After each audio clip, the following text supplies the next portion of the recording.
what's up? It is currently like, I don't know, 10 a.m. I think, and I've been feeling a little down. If you follow me on Instagram, you would know that my storage unit got, ran through.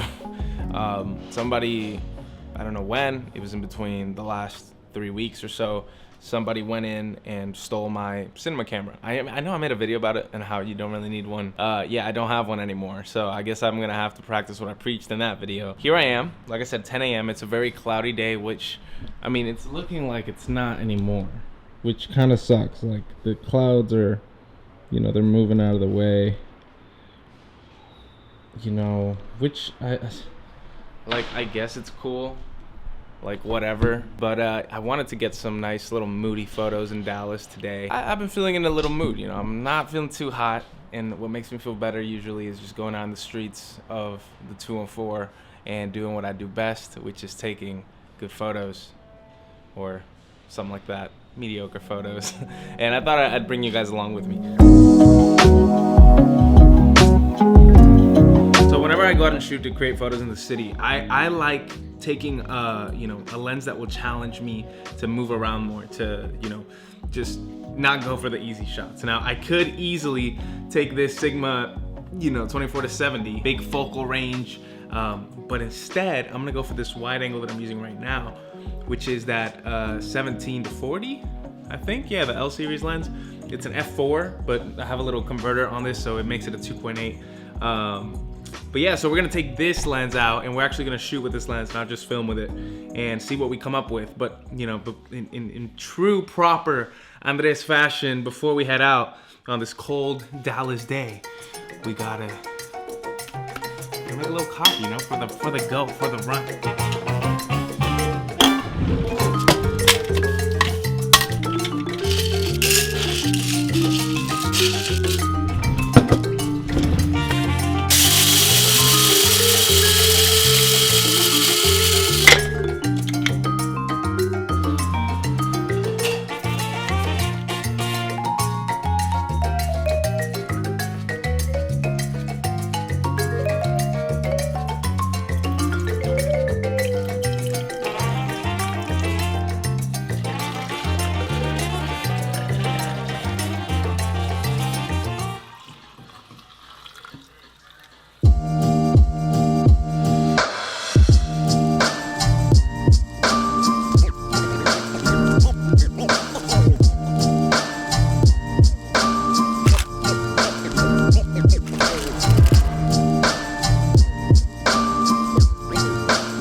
Saw the footage, nice, sexy, cute, nice, cool. I have edited the photos and I'm kind of gonna thumb through them and talk about the ones I like, the ones I didn't. But more importantly, I want to talk about this 17-40 millimeter and why I enjoyed shooting with it and why I think it's a great lens. Back at the topic at hand, with this photo, I was walking across the street and I just thought it was cool. There were two buses next to each other. I was like, that's not a normal occurrence, like next to each other. Sometimes they're like behind each other.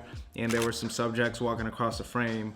So I was like, hey, let's snap a pic. It was like a hip fire kind of thing. You know what I mean? I didn't aim down the sight. So I wasn't really sure how it would look. But I got this weird, like, the foreground of the image is like kind of crooked, but then like the horizons are aligned, which is like a pet peeve of mine when the horizons in a photo aren't, perfectly, what's the word? Perfectly centered. No, what's the word? Perfectly, I'm just gonna say aligned. But it's tricky because this is an ultra wide lens, so there's a little bit of distortion on it. But as you can see, it's pretty sharp. I think it looks pretty nice. It looks good. Now, while we're examining this photo, you can also see that in the shadows, it is very grainy. Now, usually I add a little bit of grain in post. I chose not to because it already had it in this. I'm using a Lumix G85. That's what I used to film everything. And what I've been using for these photos, even in the last video. And look, I mean, I'm never gonna recommend Panasonic to a street photographer or a photographer in general, because it's just not a good option. It's mainly a video camera. It can shoot photos as well. I don't even know the specs on it. I was just tired of my Sony camera, so I traded it with a homie to get the Lumix, because that's, you know, I'm primarily a video guy. But that being said, as I wait for my Canon EOS R to get back here, and I can finally have a Canon again in 3 years. But these photos are looking decent. This next one, I saw like this little shot, and in fact I actually stood there for probably like 15 minutes waiting for somebody to get in frame in that doorway, as you can see next to the post truck. And I saw the red truck, and I thought the reds would really pop out with the reds with CVS behind it. And I feel like I can edit this better. This is where I start getting frustrated with the camera choice, right? It's not the lens. The lens was great, but the camera, it doesn't have a lot of dynamic range, at least with photography. Like, I wish I could do more in the edit, but I couldn't do much. And it was very frustrating because it's a really cool composition, but you can see like so clearly the highlight roll off isn't that great. I wanted the blacks to look a little better, but when I tried lifting them, it wouldn't just, it didn't look good. But I thought the composition was great. I won't post this on my Instagram, but I'll show you guys. Another example of a cool like shot, but honestly, I think it's missing a little bit. You know, the Magnolia Hotel, the green, I thought that would look really cool, but I wasn't too satisfied with it. I didn't enjoy how the edit came out either, and I couldn't really find a good balance with it to make it look good. Maybe I'll go back and edit again, but again, there's not a lot of editing I can do with this camera, and it's very frustrating. If I had a Canon and I had just a camera that just looked better and had better dynamic range, I would be able to lift the shadows without it looking so crappy, or I would be able to retain some more information on the highlights. And I shot this very like aware that I wanted the highlights to be preserved, so I underexposed the mess out of it, but it just didn't help. So this photo I actually think is really cool. There's a lot going on. So in the kind of lower third, you see these like vibrant metal bars, which is like in front of the AT&T Plaza, brand new in Dallas. It's just another element of light kind of reflecting off of it. You see the truck about to turn. You see the guy crossing the crosswalk, leading lines to go to the right of the frame, you know, past that Magnolia sign. I just think it all leads, like your eye directly goes to the person crossing the street, and that's great composition. Again, so frustrating. I wish I could have taken this with a Canon or just a photography camera, because this isn't a photography camera. I feel like I could have done more with it. But I think a cool part of this video is you guys can see that I don't have the greatest camera right now. I don't have the best photography camera to do this stuff with, but I'm still going out and I'm still enjoying it. Even though it's a little frustrating, it still gets the job done, and I can still come out with really beautiful images like this. I just really like it. But yeah, the next 5 photos are, I think, my favorite. This next one is actually like my favorite. I've never seen this building actually in Dallas. It's like a striped yellow and white building, but like off-white kind of thing. And I just saw it and I was like, oh wow, this is gonna make for a really great like crop if I do it. This is a moment where if I would have taken the 24-70, I probably could have got a better shot, because I wouldn't have to crop in so much. I could have just zoomed in. I think like the dark yellows in the bottom half of the image are really cool, contrasted against the sun, like when the sun hits the yellows in the top part of it, and then the blue in the back just looks and yeah, I just think it's really aesthetic. It's really nice. Another thing about the lens, it goes 17-40, so this was obviously shot a little bit zoomed in. It wasn't fully wide, so there's not a lot of distortion in the lines.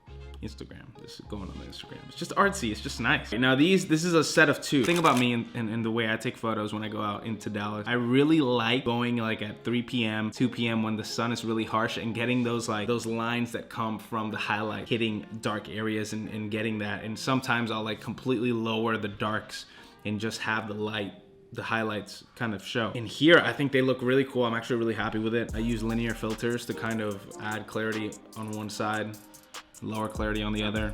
I add clarity to the side that is darker, lower clarity on the side that is all of the highlights and the light is coming through, just to soften it up a little bit, but still give it some edge. Yeah, I wanted to push some like orange greens into the shadows, so I did that in the split toning part. And I just think these 2 images look really cool. The lines on the floor from the, I don't know what that's called, that thing, the canopy, I don't know, is casting these really cool shadows on the floor. And I mean, in the image with the people walking across, I just think it looks very aesthetically pleasing. And then you have the car looking really clean in the left side. And then in the middle, the action is really just those lines. Ideally, there'd be something a little more, like something cooler, kind of in the top left part of the image. It's a little empty for me, but I think it looks really cool. Then there's this building in Dallas. You're seeing it on the screen right now. This is the set of 2 again. I don't know why it's in the middle of downtown. It's on Main Street, and there's like a bunch of like skyscrapers around it. And then this one's like this antique building, and I just thought I always take a photo of it every time I go. But this time, since I had the ultra wide, I wanted to get a more like encompassing photo of it. So I did. And I think it looks really cool. It's pretty basic. I do prefer though the vertical shot with the rescue team, with the fire truck, and then you have the sky looking nice and clean. I thought that is a better photo than the other one, but I think couple those two and those make for a great page on the book. I think those are just really cool.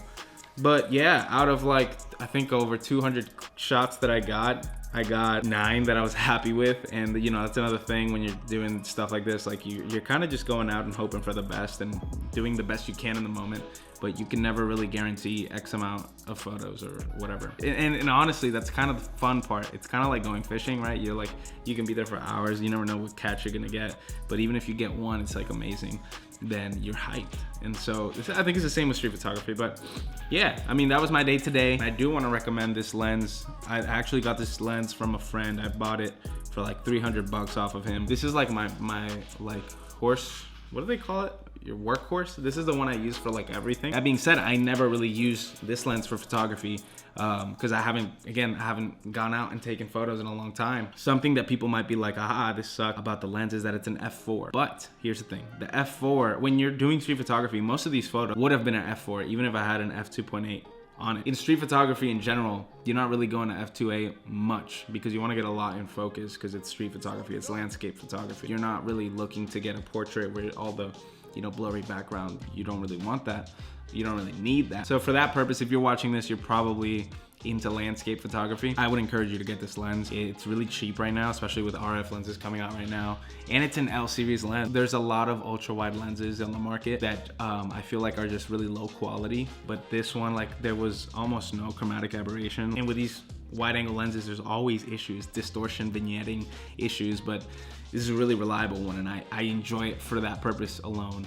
And of course, I use it for, like, you know, real estate videography and things like that, where I need to get the whole venue, whatever. I mean, we know what wide angle is used for. But yeah, don't spend money on some new random ultra wide angle from like Samyang or Tam Tang or whatever all those brands are. Get you a nice little L series lens. That being said, that's gonna wrap up this video. I hope that you had a chance to like this video and subscribe. If you're not gonna subscribe and you hated this video, I don't know what to tell you. But yeah, if you did enjoy this video, hit the like button. It means a lot to me. And I really try not to say that up front because I think it's really cheesy when YouTubers ask you to like a video before you even watch it. But if you did watch it and you did enjoy it, please go down and like the video. I'm starting to notice the difference between videos that don't get a lot of likes and videos that do. So I'm seeing the importance of it. It's just, it helps kickstart that algorithm, and we all need it. So go ahead and click the like button, subscribe, comment what your favorite shot was. And if you didn't know, I'm gonna be posting most of these on Instagram. So if you wanna see the final versions of these, you know, not in a video, go to my Instagram. It's @AndresRTags. And yeah, I hope you have a great day and have a great weekend. And remember, stay grateful. Peace, bye, I'm out.